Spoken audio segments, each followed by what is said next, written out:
Shreyas paper ಮಿಲ್ಲಿನಲ್ಲಿ ಅಗ್ನಿ ಅವಘಡ, ನಿಯಂತ್ರಣಕ್ಕೆ ಬಾರದ ಬೆಂಕಿ, ಸ್ಥಳೀಯರಲ್ಲಿ ಆತಂಕ.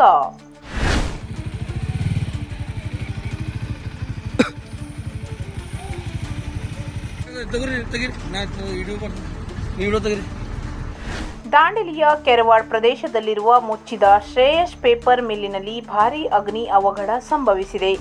ಕಂಪನಿಯ ಆವರಣದಲ್ಲಿ ಸುಮಾರು ವರ್ಷಗಳಿಂದ ಸಂಗ್ರಹಿಸಿದ ಪ್ಲಾಸ್ಟಿಕ್ ತ್ಯಾಜ್ಯವನ್ನು ಸ್ವಚ್ಛತೆಯ ಹಿತದೃಷ್ಟಿಯಿಂದ ಸುಡಲು ಮಾಲೀಕರು ಬೆಂಕಿ ಹಚ್ಚಿದ ಪರಿಣಾಮ ಅದು ಕೈಮೀರಿ ಕಾರ್ಖಾನೆಯ ಸುತ್ತಮುತ್ತಲಿನ 200 ಮೀಟರ್ ಪ್ರದೇಶಕ್ಕೆ ವೇಗವಾಗಿ ಹರಡಿದೆ. ಬೆಂಕಿ ಅಪಾಯಕಾರಿಯಾಗಿ ವ್ಯಾಪಿಸುತ್ತಿದ್ದು, ಹತ್ತಿರದ ಗ್ರಾಮಗಳು ಹಾಗೂ ಅರಣ್ಯ ಪ್ರದೇಶಕ್ಕೂ ವಿಸ್ತರಿಸುವ ಸಾಧ್ಯತೆ ಇರುವುದರಿಂದ ಸ್ಥಳೀಯರಲ್ಲಿ ಆತಂಕ ಹೆಚ್ಚಾಗಿದೆ. ಪರಿಸ್ಥಿತಿ ಹದಗೆಟ್ಟರೆ ಕಾರ್ಖಾನೆಯ ಕಟ್ಟಡ ಹಾಗೂ ಇತರೆ ಆಸ್ತಿಗಳಿಗೆ ಭಾರೀ ಹಾನಿ ಸಂಭವಿಸುವ ಭೀತಿ ಇದೆ. ಘಟನಾ ಸ್ಥಳಕ್ಕೆ ತಹಸೀಲ್ದಾರ್ ಶೈಲೇಶ್ ಪರಮಾನಂದ್ ಹಾಗೂ ಸಿಪಿಎಸ್ ಶಿವಾನಂದ ಅಂಬಿಗೇರ್ ಭೇಟಿ ನೀಡಿ ಪರಿಸ್ಥಿತಿಯನ್ನು ಪರಿಶೀಲಿಸಿದ್ದಾರೆ.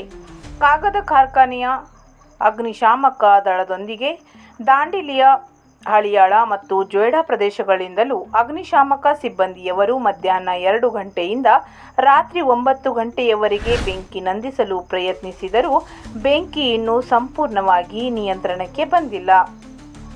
ಇದೇ ಸ್ಥಳದಲ್ಲಿ ಸುಮಾರು 15 ದಿನಗಳ ಹಿಂದೆ ಕೂಡ ಇದೇ ರೀತಿಯ ಅಗ್ನಿ ಅವಘಡ ಸಂಭವಿಸಿದ್ದು, ಆಗಲೂ ಪ್ಲಾಸ್ಟಿಕ್ಗೆ ಬೆಂಕಿ ಹಚ್ಚಿದ್ದರಿಂದ ಬೆಂಕಿ ವ್ಯಾಪಿಸಿತು. ಆ ಸಂದರ್ಭದಲ್ಲಿ ಅಧಿಕಾರಿಗಳು ಎಚ್ಚರಿಕೆ ನೀಡಿದರೂ ಮತ್ತೆ ಅದೇ ರೀತಿಯ ನಿರ್ಲಕ್ಷ್ಯ ತೋರಿರುವುದಕ್ಕೆ ಸ್ಥಳೀಯರು ಕಂಪನಿಯ ಮಾಲೀಕರ ಮೇಲೆ ಆಕ್ರೋಶ ವ್ಯಕ್ತಪಡಿಸಿದ್ದಾರೆ.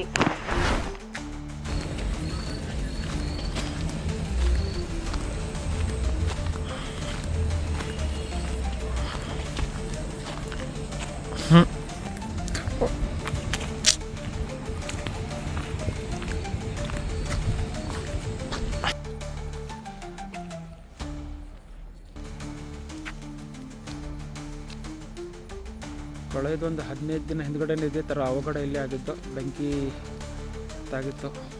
ಸುಮಾರು 2 ದಿವಸ ಹರಿಸಲ್ಪಟ್ಟು ದಾಂಡೇಲಿ ಮತ್ತು ಹಳಿಯಾಲ ಜೋಡಾದಿಂದ ಅಗ್ನಿಶಾಮಕ ದಳವನ್ನು ತರಿಸಿ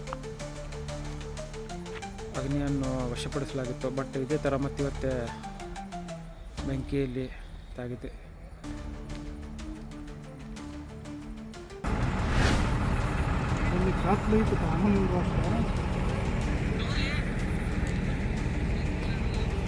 ಹಿಡಿಯೋದು ಸರ್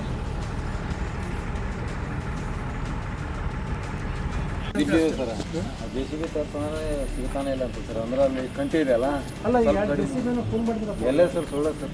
ಅಲ್ಲ ನಾನು ಮುಂದೆ ಫೋನ್ ಮಾಡಿದ್ರೆ ಅವಾಗಿಂದ ಅದನ್ನೇ ಹೇಳ್ತದೆ ಸರ್. ಒಂದು ಗಾಡಿ ತರಿಸ್ತಾ ಇದೆ. ಈಗ ಒಂದು JCB ಇದ್ರೆ ಅಲ್ಲಿ ರೋಡ್ ಆಗಿತ್ತು ಕಂಟಿ ಇದೆಯಲ್ಲ ಸರ್, ಒಳಗಡೆ ಹೋಗ್ಬೇಕಾದ್ರೆ ಮಾರಾದ ಹೋಗ್ಬೋದು.